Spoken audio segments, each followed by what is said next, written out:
Kompas Bisnis kembali hadir untuk Anda saudara. Jadi berapa kerugian negara akibat peretasan ini? Kompas Bisnis sudah bersama dengan pakar keamanan siber Cisrek Pratama Persada. Selamat pagi Pak Pratama. Selamat pagi Mbak Okta. Ya Pak Pratama, kenapa Pak jadinya nih penyerang ini belum diumumkan? Kemudian kan ini kan peretasnya minta tebusannya 8 juta dolar Amerika Serikat. Nah, apakah ini jadi praktik lazim peretasan di dunia? Mereka mintanya dolar nih, bukan aset lain. Iya, karena kan gampang kalau di luar negeri ngitungnya pakai dolar ya gitu. Dan memang ransomware ini rata-rata dia permintaannya dengan dolar. Nah, permintaan ransom ini masing-masing grup hacker itu beda-beda gitu. Ada yang seperti ini 8 juta, ada yang 500.000, ada yang 3 juta, tergantung besarnya data, besarnya sistem yang mereka retas begitu. Tapi saya punya datanya gitu bahwa karena perkembangan ransom yang semakin hebat yang ada di dunia ini gitu, jadi eh, kerusakan sistem gitu terhadap serangan ransom ini juga semakin berkembang begitu. Nah, ransom ini kan diminta untuk bayar gitu ya gitu. Nah, ketika mereka bayar gitu, ada 84% korban ransom di seluruh dunia ini yang mereka bayar, Mbak.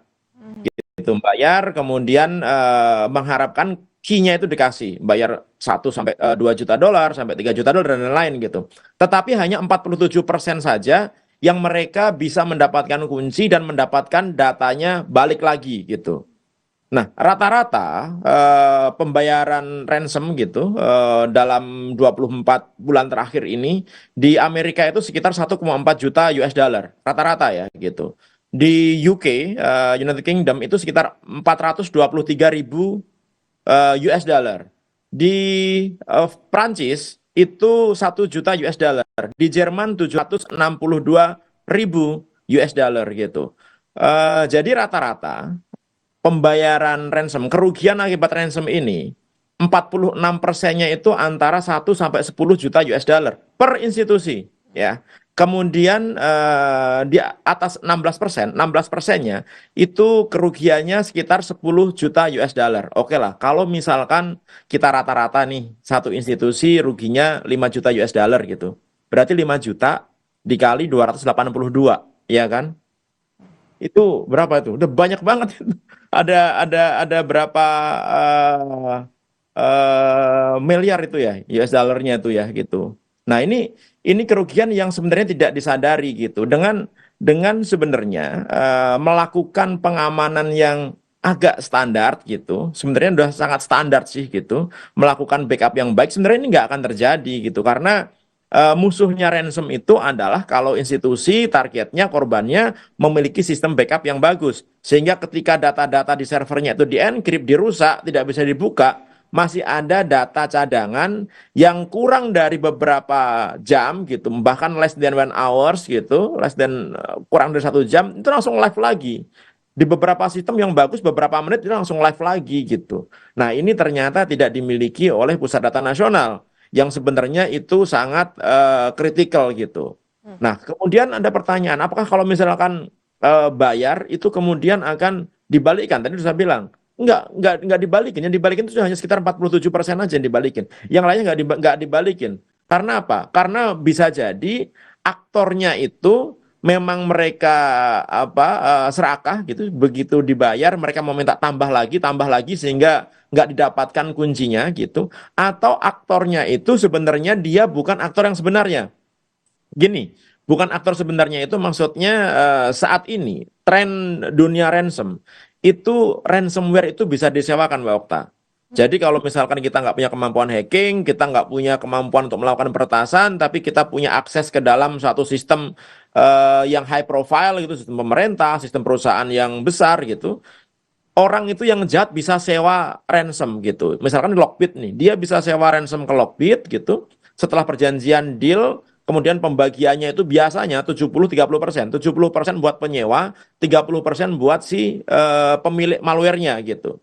Jadi kalau misalkan ada tebusan 10 juta dolar, 7 juta dolarnya untuk penyewanya, 3 juta dolarnya dikirim ke geng ransomnya itu gitu. Nah, ketika musuh kita itu adalah orang-orang penyewa ini, karena sekarang trennya adalah ransomware as a service gitu, mereka belum tentu punya key untuk membuka sistem kita yang sudah terlanjur terenkrip atau tersandi gitu. Sehingga kita membayar pun juga percuma. Kemudian yang kedua, tidak ada jaminan gitu ketika kita membayar, kita diberikan key-nya karena kita membayarnya itu bukan ke nomor rekening yang biasa kita lihat saat ini gitu. Kita bisa tahu orangnya di mana, bayarnya di bank apa, atau minimal di negara mana. Enggak.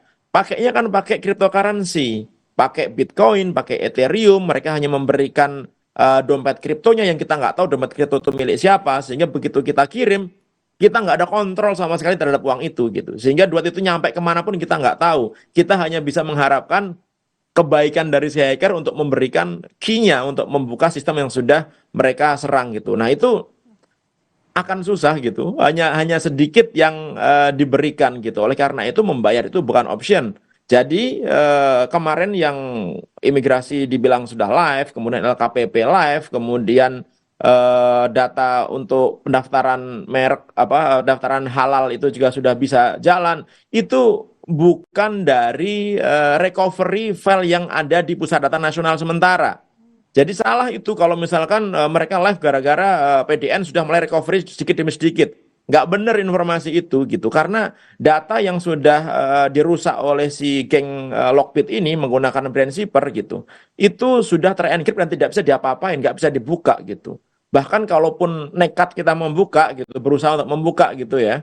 Itu mungkin butuh waktu tahunan, bisa sampai 10 tahun, 20 tahun gitu kalau misalkan kita jago gitu. Jadi itu apa file yang sudah rusak gitu. Jadi recovery-nya bukan recovery itu, mungkin recovery-nya itu server-server baik virtual ataupun fisik gitu yang sudah terkena itu diformat ulang, kemudian diperbaiki, mungkin kayak gitu ya gitu.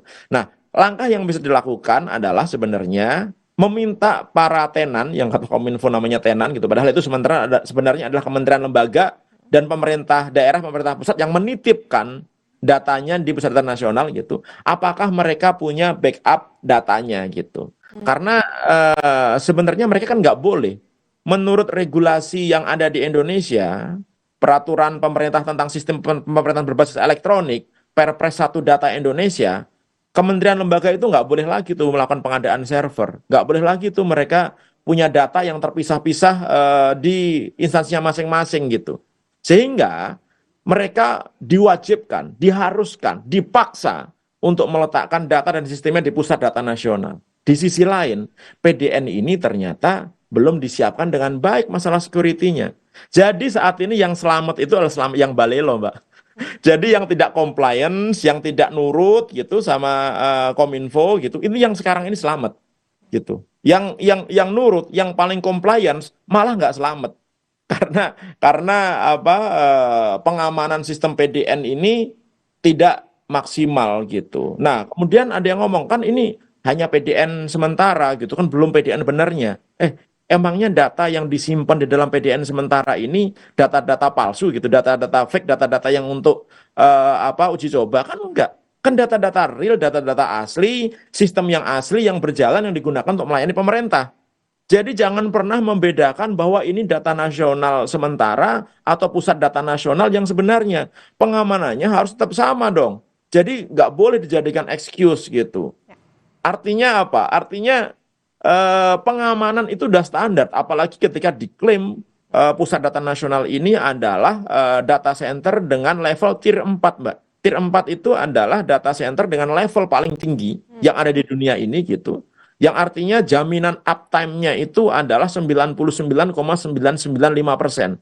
Yang kalau dijamkan gitu, maksimal down-nya itu dalam 1 tahun itu hanya 4 jam. Kemudian wajib ada redundansi gitu. Jadi semua redundant, ada backup-nya, kemudian ada backup untuk redundant untuk power supply-nya, kemudian ada redundant untuk jaringannya dan lain-lain. Sehingga ketika sistem utamanya itu down, dalam waktu beberapa menit sistem yang backupnya itu langsung up. Contohnya kalau misalnya kita pakai genset lah gitu, ya kan, di Kompas gitu pakai genset, listrik mati, nyala nggak tiba-tiba gensetnya? Kan otomatis nyala, dan itu sudah otomatis gitu. Nah kemarin itu tadi malam ketika saya mendengarkan gitu bahwa backup itu berdasarkan request dari tenan gitu. Nah ini nggak masuk logika berpikir saya lagi nih gitu. Bagaimana sistem backup itu harus di request padahal itu sudah default ada dalam sistem. Kominfo nggak perlu tahu isinya, nggak perlu tahu isi datanya, nggak nggak perlu harus melihat isi datanya. Dan sistem backup itu nggak perlu kita melihat isi datanya gitu, karena yang kita backup itu adalah data bit Ya, dari server utama baik Pak. gitu. Ya, Kayak gitu, Pak. Mbak. Ya, Pak Pratama, pemerintah ini kan menolak bayar tebusan, tapi pertanyaannya Pak, kalaupun tidak ditebus, apakah ada jaminan data yang tersandra itu tidak dijual? Nah, menarik ini waktu pertanyaannya. Jadi, grup hacker Lockbit ini gitu, dengan mereka pakai ransomware namanya Lockbit 3.0 yang sekarang bikin turunannya karena banyak antivirus yang bisa mendeteksi Lockbit 3.0, akhirnya mereka berevolusi menjadi Brandshipper gitu. Sampai saat ini belum ada obatnya, ya kan? Saat ini belum ada obatnya. Nah, musuh dari ransomware tadi saya sebutkan adalah backup. Jadi mereka juga tahu nih, geng ransomware ini, beberapa target mereka, korban mereka itu memiliki backup yang bagus. Sehingga kalau hanya mengirimkan ransom, itu nggak akan ada gunanya kalau si targetnya itu memiliki backup yang bagus. Oleh karena itu, geng Lockbit ini terkenal di dunia gitu, menggunakan double extortion. Jadi menggunakan kayak double kill gitu. Jadi selain mereka menggunakan ransom, sebelumnya mereka mencuri datanya dulu. Gitu. Jadi mereka mencuri data yang ada di PDN, diambil semua sama mereka, di-copy semuanya sama mereka. Kemudian setelah mereka dapat semua datanya, server dari PDN targetnya, sasarannya itu, korbannya itu baru di-encrypt dengan ransom. Sehingga tidak bisa digunakan. Nah, biasanya kalau mereka minta apa tebusan, bayar dong 8 juta gitu. Kemudian pemerintah atau targetnya nggak mau bayar gitu. Mereka masih punya jaga-jaga, kalau Anda nggak mau, tetap nggak mau bayar, ini loh, saya punya data Anda gitu, yang nanti ini bisa saya jual di internet, bisa saya publikasikan di internet gitu. Nah ini kan sama seperti kasusnya yang menimpa kemarin Bank Syariah Indonesia. Mereka kena ransom, tapi juga datanya diambil. Dan rata-rata yang dilakukan oleh geng ransomware Lockbit ini, mereka selalu mencuri datanya dulu sebelum mereka melakukan ransom, sebelum mereka melakukan penyandian data-data dan file yang ada di komputer korbannya gitu, Mbak. Jadi, kalau saya pribadi, kayaknya nggak mungkin gitu kalau kalau mereka masih belum punya data yang ada di pusat data nasional ini gitu. Sekarang aja mungkin mereka belum ngomong, mungkin nanti mau diberi waktu gitu dalam beberapa hari, mungkin beberapa minggu gitu, kalau misalkan tidak ada tindak lanjut, mungkin mereka akan mempublikasikan secara bertahap data-data yang sudah dicuri dari pusat data nasional. Nah itu lebih mengerikan lagi karena di pusat data nasional itu Ya. isinya adalah data-data negara gitu, data-data yang mungkin konfidensial yang tidak patut untuk dipublikasikan Oke. gitu, ya, sehingga akan lebih merugikan lagi gitu, Mbak. Ya, baik, Pak Pratama, jadi apa Pak resikonya kalau misalnya kita kan kemarin pemerintah bilang nggak mau bayar, jadi gimana Ya. nanti yang harus kita hadapi? Ya, memang itu sudah kesalahan, makanya kemarin ketika belum ada yang mengaku ini salah siapa, itu agak aneh. Ini kan sudah terlanjur, ini kan kesalahan gitu, Mbak. Memang nggak ada yang bisa kita lakukan. Karena apa? Karena data-datanya sudah rusak, sudah terencrypt, sudah tersandi, nggak bisa digunakan gitu. Jadi langkah terbaik yang bisa dilakukan adalah yang tadi saya bilang, Kementerian Kominfo harus ngomong kepada tenan-tenan yang ada gitu, tanya mereka apakah mereka punya backupnya. Kalau mereka punya backupnya, dibantu untuk nge-live-kan lagi, dibantu untuk meng-online-kan lagi gitu. Itu jalan yang terbaik gitu. Oke. Selain itu akan susah mengharapkan Badan Siber dan Sandi Negara melakukan dekripsi terhadap file-file yang terencrypt itu membutuhkan waktu yang sangat lama. Itu, Mbak. Ya, baik. Jadi berapa Pak kira-kira kerugian ekonomi negara? Cara ngitungnya gimana sih Pak terkait dengan bobolnya atau tercurinya data di pusat data nasional ini? Kalau tadi kan mintanya ke institusi Pak, tapi kan ini mencakup ke layanan. Gimana ngitungnya nih Pak untuk Ya, kerugian ekonomi negaranya? makanya ada satu lembaga namanya Cyberation gitu, dia bilang bahwa rata-rata kerugian yang ditimbulkan untuk perusahaan atau layanan publik gitu, ketika terjadi ransom, yang tadi saya bilang 46% gitu, itu sekitar 1 sampai 10 juta dolar gitu, 16% sekitar 10 juta dolar. Maka saya bilang kalau rata-rata aja, walaupun ini harusnya lebih banyak lagi, rata-rata kerugiannya 5 juta dolar, berarti 5 juta dolar kali 282 lah gitu, ya kan? Ya berarti 1.000 berapa? 1.200-an gitu. 1.200-an berarti 1,2 miliar US dollar gitu. Kayak gitulah. ngitungnya gitu. Jadi cukup besar juga kerugian kalau dihitung. Itu hanya hitungan kasar ya. Kita belum ngitung kerugian masyarakat, kita belum ngitung apa namanya waktu masyarakat yang tidak bisa diberikan layanannya karena kan sekarang semuanya layanan pemerintah mau digitalisasikan. Ada sistem pemerintahan berbasis elektronik. Kemarin juga baru dibuat e-gov gitu. Jadi lebih baik kalau menurut saya gitu daripada ruginya itu sampai miliaran US dollar gitu. Harus bayar 8 juta US dollar, pengamanan yang nggak terlalu mahal itu bisa dilakukan sebenarnya gitu. Nah, 700 miliar yang disampaikan oleh Bu Sri Mulyani gitu untuk biaya maintenance gitu, untuk pembuatan apa namanya maintenance pusat data nasional sementara ini itu udah lebih dari cukup gitu. Sebenarnya untuk digunakan melakukan pengamanan dari awalnya gitu. Orang bikin bikin server kan kalau misalkan satu tenan itu dianggarkan 1 miliar gitu, 282 tenan paling cuma 282 miliar aja gitu. Oh, itu masih sisa kalau 700 miliar. Nah, tapi ternyata tidak dilakukan gitu. Nah, ini yang jadi masalah gitu. Jadi gitu, Mbak. Jadi hitung-hitungan apa namanya dampak penyerangan seperti ini gitu. Memang kalau dikuantifikasikan memang banyak perdebatan gitu. Tapi rata-rata kerugian luar biasa besarnya. Gitu, Mbak. Berarti artinya dengan 700 miliar kok disayangkan ternyata PDN kita dibobol ya Pak dengan anggaran sebesar itu. Bahkan tadi nggak ada backupnya begitu. Ini yang juga menjadi tantangan tentunya kalau nanti pemerintah sudah menyiapkan satu data untuk integrasi ke berbagai kementerian lembaga. Terima kasih Pakar Keamanan Siber Cisrek Pak Pratama Persada sudah bersama di Kompas Bisnis. Sehat selalu Pak. Sehat selalu.